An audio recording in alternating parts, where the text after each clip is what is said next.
Hi, and welcome to Spring, the Fiber Enthusiast. I was asked by a subscriber if I would do a small video on the Nano electric spinning wheel. So here I am, doing the best I can with what I got to do this. All right, so I've pulled together a couple of things. I'll go through and show you the basics of what I have here. I have a standard power supply cord that plugs into 110. On the side here, you have a speed control and a switch for Z twist and S twist. On top, on the little magnets, you have an orifice hook. Okay. You have a drive band that hooks around that wheel and the flyer. A bearing to go on the end of the flyer to sit in the back cradle where your tension band goes across the bobbin and hooks down into this little keeper down here to hold tension on the bobbin. And I ordered some 3D hooks to go on my flyer. Got them on both sides. And every so often you have to get new ones because they kind of get a little worn. My Nano came with an Orifice Reducer that pops in and out. It also came with several bobbins. 1, 2, 3, looks like 6, I think. Okay, so that's the basis of it. I'm going to set you down and assemble this bobbin onto the flyer, just like such. You add your other bearing to the end and set it in the two cradles, making sure that both the front and the back bearing are what is sitting in the cradle. Then you put your drive band on the bottom wheel, up and over the Orifice Reducer and bearing, and down into the flyer itself. Take your tension band, go over the back of the bearing, or the back of the bobbin rather, and hook into the keeper down there. And I will show you on a different bobbin what I'm talking about. Right in here. Get hopefully some decent light. Right in here is where your tension band goes, in that little groove. Okay, then you take your orifice hook, and depending on which direction you're spinning, whether it's Z twist to the right or S twist to the left, depends on which hooks you run it through. Because I am going to be single plying in a Z twist and two plying the singles together, I will do that in an S twist. So you take your orifice hook right here, go in through your Orifice Reducer. Let me get a close-up.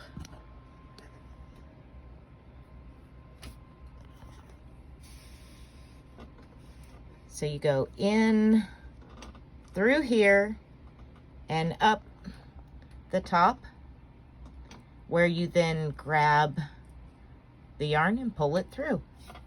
We'll do that real quick. Sorry for all the jiggling of the video here. I'm using my cell phone. All right, and see, we have pulled it through. Let me see if I can't get better here.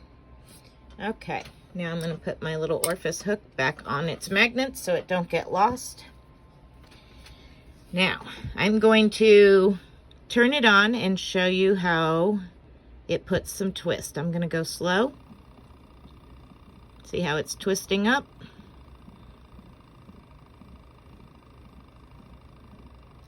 Okay. Now,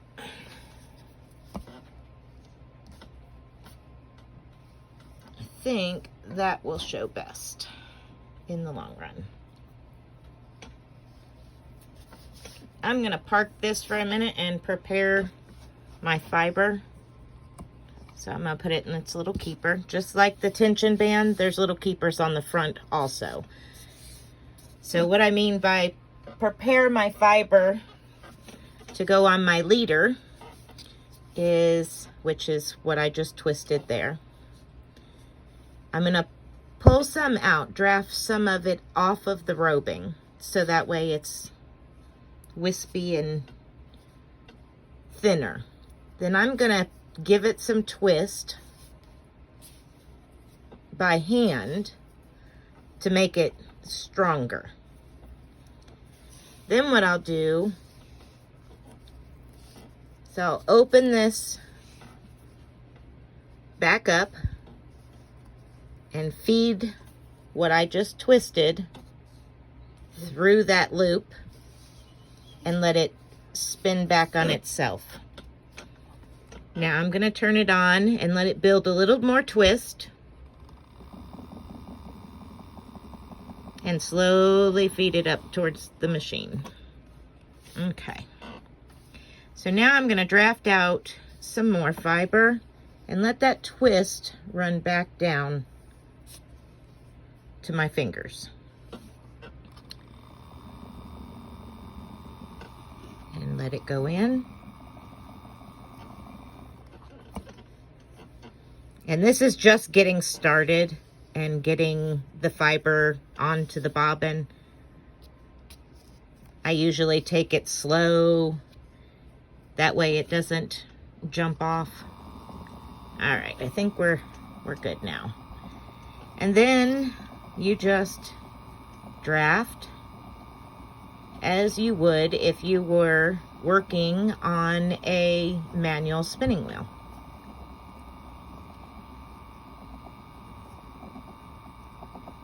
And just slowly feed it in onto the bobbin. And depending on the length of your staple length of your fibers, depends on how far out you draft. These are fairly long fibers, not too bad. It's not as short as cotton, but it's not quite 3 inches. So just slowly feeding in. Once I've gotten quite a bit started, what I'll do is actually stop it, park it, which I have to take some up. There we go. Okay, so it's parked. Then what I do is I come back up to the top, and you can see how much is there. I actually do a technique where you place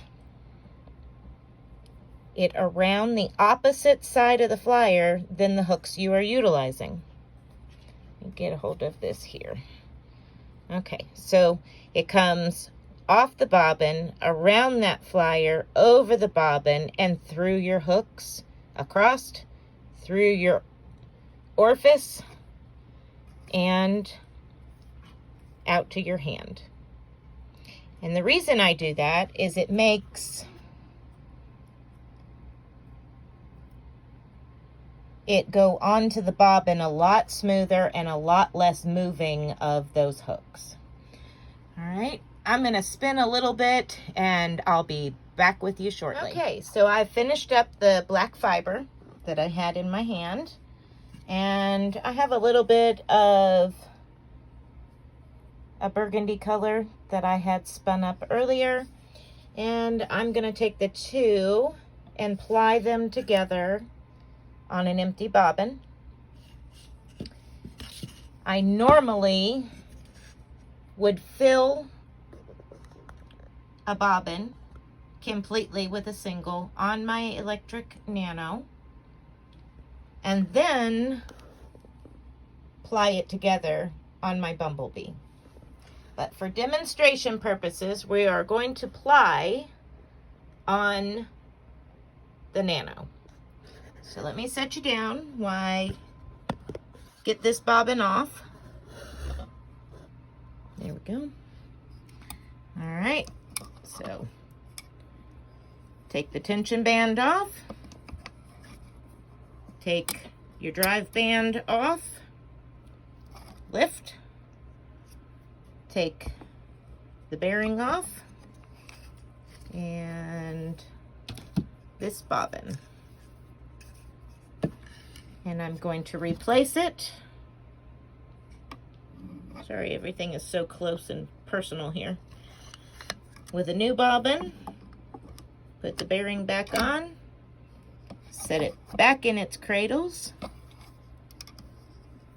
replace the tension band, replace the drive band.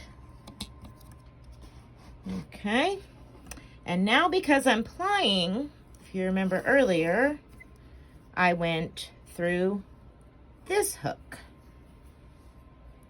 for a Z-twist. But because I'm plying, you don't want to go the same direction or you'll unspin and your fiber will just fall apart on you. So because I am plying the two plies together and they were originally spun in Z-twist, I am going to go to the opposite side of my flyer. Oops. Dropped the Orifice hook. Use the hooks on the opposite side of the flyer. Pulling my leader through. Replace my Orifice hook so it doesn't get lost. Okay. Let's get you out just a little bit more. And remember the switch on the side, I need to switch it to S-twist. And I'm gonna let this build up some twist and feed it onto, there we go. And place it in the keeper over here till I'm ready. All right, now I'm gonna get my other two bobbins, and generally, these two bobbins would be on a lazy Kate, but for the sake of this video, I'm just gonna set them in my lap because there's not very much fiber here. And now we're gonna do the same, let me get hold of it, the same thing as we did for the single. Open up the end of the leader, pull the fiber through both strands. I have two strands, one burgundy and one black. All right. And now I'm going to let them twist on themselves. Let's see if I can get you out a little bit further. Let them twist on themselves. Turn it on. Get some more twist building. And feed it in. All right. Now I can show you.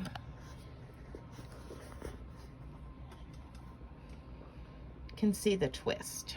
There we go. Okay. So there I have the two plied together. And I will do a little bit more plying and come back. Okay.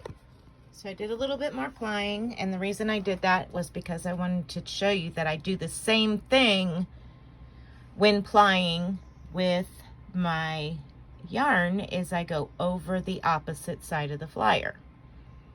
I do the same thing on my manual spinning wheel. Now some flyers have hooks all the way down like my old flax spinning wheel does. Of course, I can't do this technique on it. It would make it too difficult, and it wouldn't travel the same way so fluently back and forth on the bobbin. Okay, let's set you back down and see if I can get this close enough to show a decent idea. Let's see.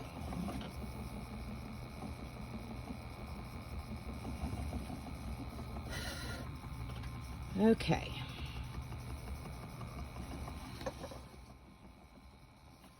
So what I do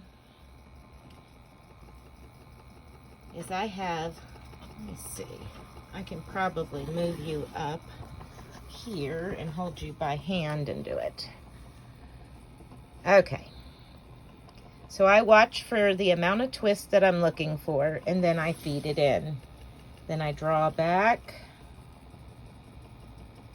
And the same thing. I look for the twist and put it in. Draw back. And I just watch the twist as to, and sometimes I count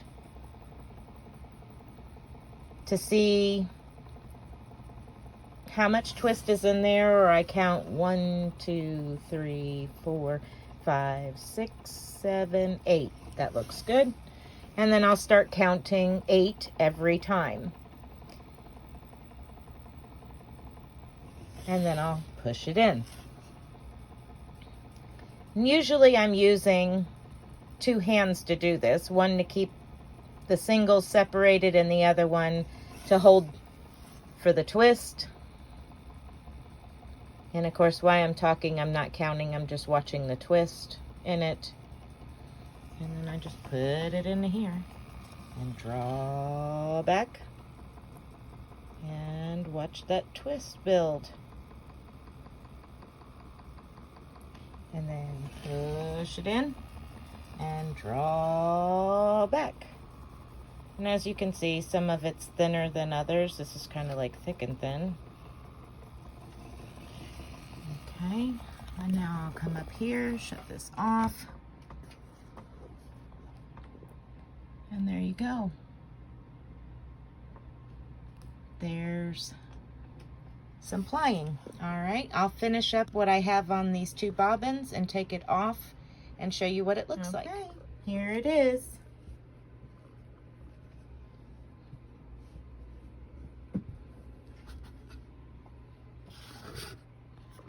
Give me just a second and I will put it into a hank, what little bits here, so you can see what it looks like all hanked.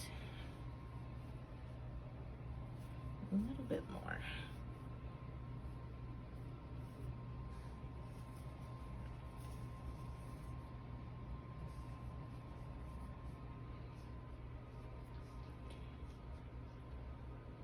The Nano is not hard to use. I highly recommend it for beginners. I found that I liked it a whole lot better at the beginning, learning how to spin, because I didn't have to worry about my feet. All I had to worry about was figuring out how to draft my fiber and get it onto the bobbin.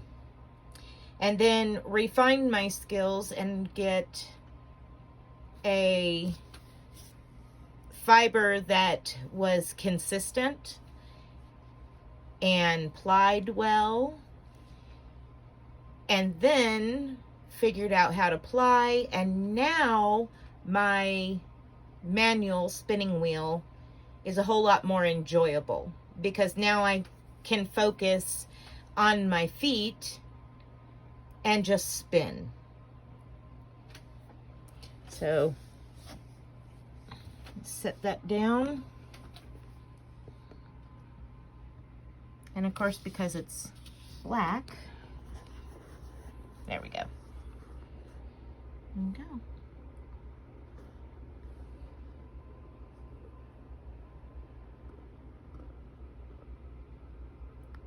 All right, well, thank you for watching, and I hope this answered any questions you may have had about the Nano.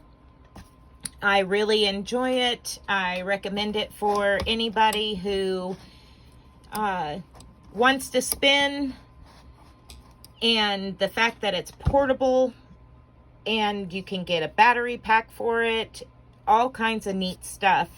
I do recommend this for a lot of reasons.